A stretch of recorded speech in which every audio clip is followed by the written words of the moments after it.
welcome to Mountain Road Life. I'm Kristen, and today we are talking trash.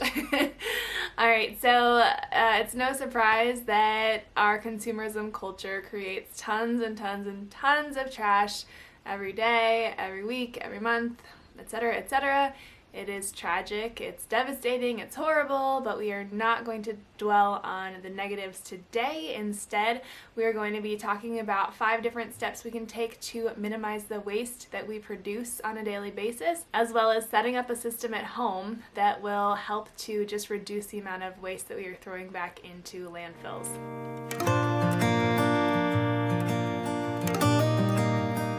Alright, so let's get into it with step number 1, make as many home goods items as possible. And cooking is a really awesome example of this. When you are making your own meals, that is going to minimize the amount of packaging for, say, takeaway containers from a restaurant, or if you are, just buying like a can of soup or, something like that, where you're not making it from scratch, it's going to increase the amount of packaging in your life. And, other home goods items. So this is one example. This is a room spray that I've created myself, and, there are ingredients in here that did come in other containers, right? So there's vodka, which I don't drink, but I do use for home goods purposes, and essential oils, and so those 2 things are going to be useful for other things as well. And now, rather than buying a room spray every time one runs out, I can actually just make it using other things that I already have around the house.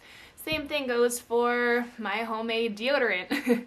So I obviously have to buy ingredients that do come in packaging, so baking soda or coconut oil or tallow or essential oils, things like that. But again, by making my own deodorant, then I'm not having to go out and buy deodorant that comes in another package. And this is a reusable little mason jar, and the possibilities are endless when it comes to mason jars and what you can do with them and how you can use them to reduce the amount of waste that you produce.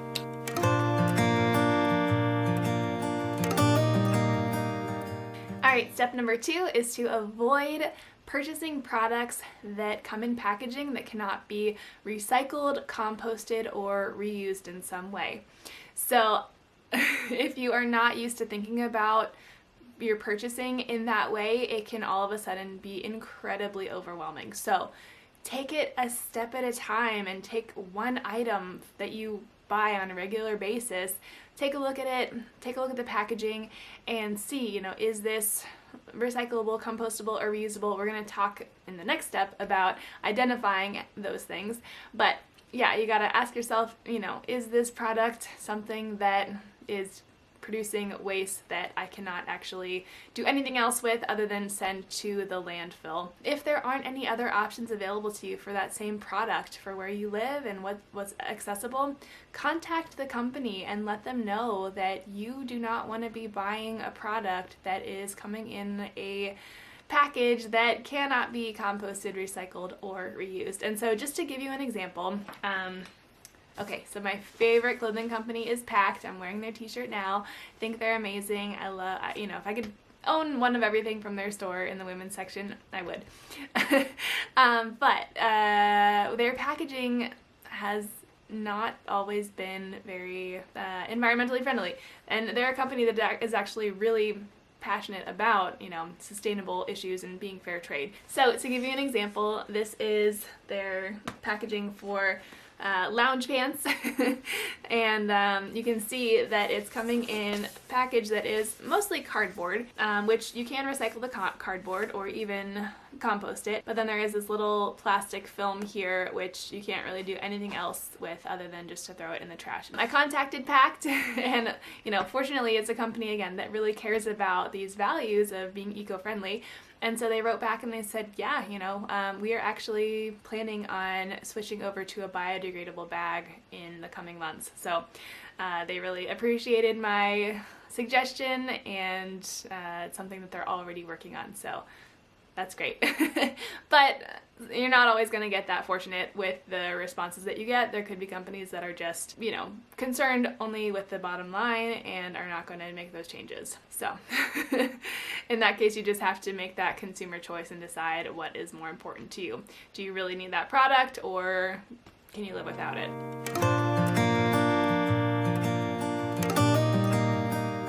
Alright, so step number 3 is to learn what can be recycled and what can be composted. And this is a process that I am still trying to figure out. It is going to take a long time, and it also is dependent on where you live. And so that's something that in terms of recycling, you want to actually look up the waste management company that you are working with and find out from them what objects actually can and cannot be recycled, and sometimes how you actually need to bundle up something if you want it to be recycled. So take, for example, shredded paper. And so some places will not accept shredded paper as recycling. Some places will, but they'll say don't put it in a plastic bag, make sure it is in a paper bag. When it comes to recycling, it really is going to be dependent on where you live and which company you are actually using. Generally speaking, you can, plastic containers like this, or metal containers. This is my makeup container. Things like that can typically be recycled. You want to look at the back of the container or the bottom. Like this has their little recycling symbol with the number 2 around it. So that's something to look out for, especially when you are contacting or looking up your own recycling center to find out, what number of plastics that they accept. But on that note, I do want to just mention plastic bags. These are not recyclable anymore, unfortunately. They used to be, I don't know if they've ever really been recyclable, but if you get something like this in the mail from Amazon Prime, there is a website, howtorecycle.info. If you go to a website like that, it's going to ask you for your zip code and you can enter it in, and then it's going to give you a bunch of grocery stores where you can drop off your plastic bags and your plastic wrappers and your bubble wrap. But the grocery store that we go to, it's actually a health food store, and they are very eco-friendly and very much in the know, and they are no longer accepting plastic bags and wrappers and bubble wrap because it's really just getting thrown out. It's not a process that's actually eco-friendly. So that goes back to step number 2, which is to avoid items that come in packages that come in plastic bags. So try to avoid those as much as possible because nothing really can be done with them.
Alright, so that's a nice little list of some items that can be composted just to get you started.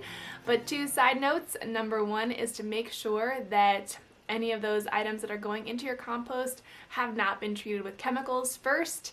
And second of all, the little stickers that come on produce at the grocery store are not compostable. I can't tell you how many of those things I've found in my compost bin. They don't compost. So make sure you put those in the trash.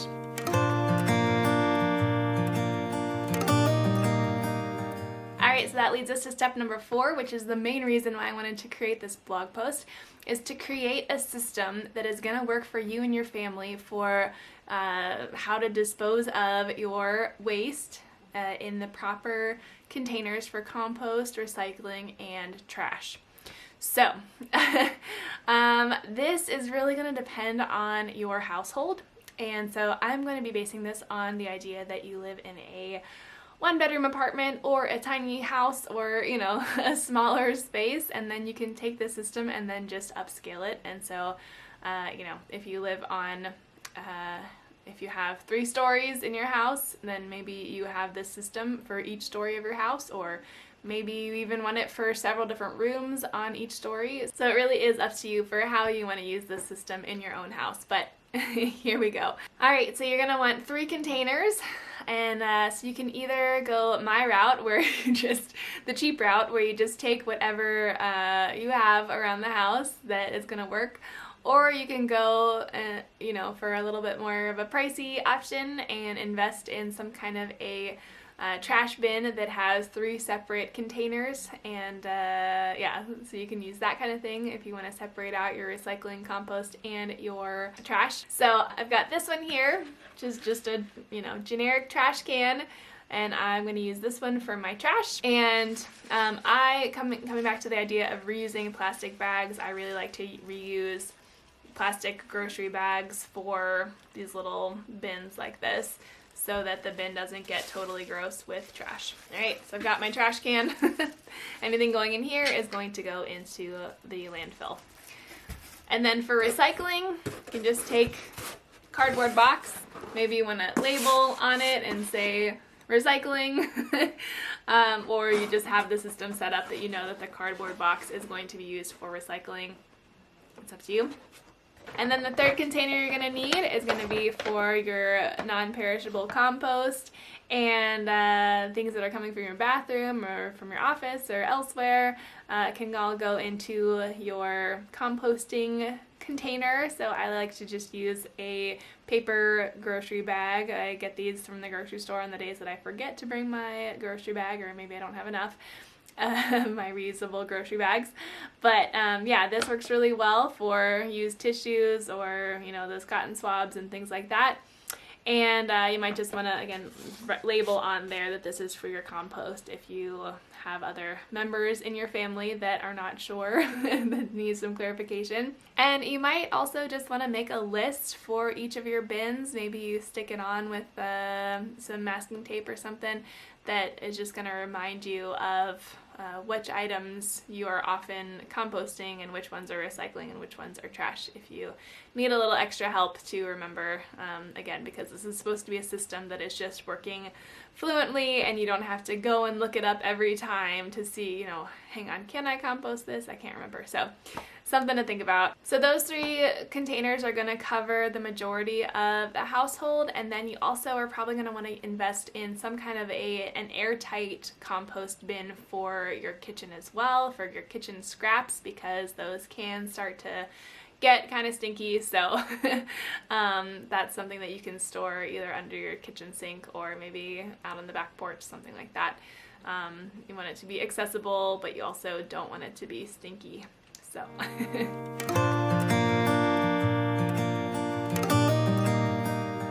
Alright, and so that brings us to step number 5, which is taking your waste management a step further.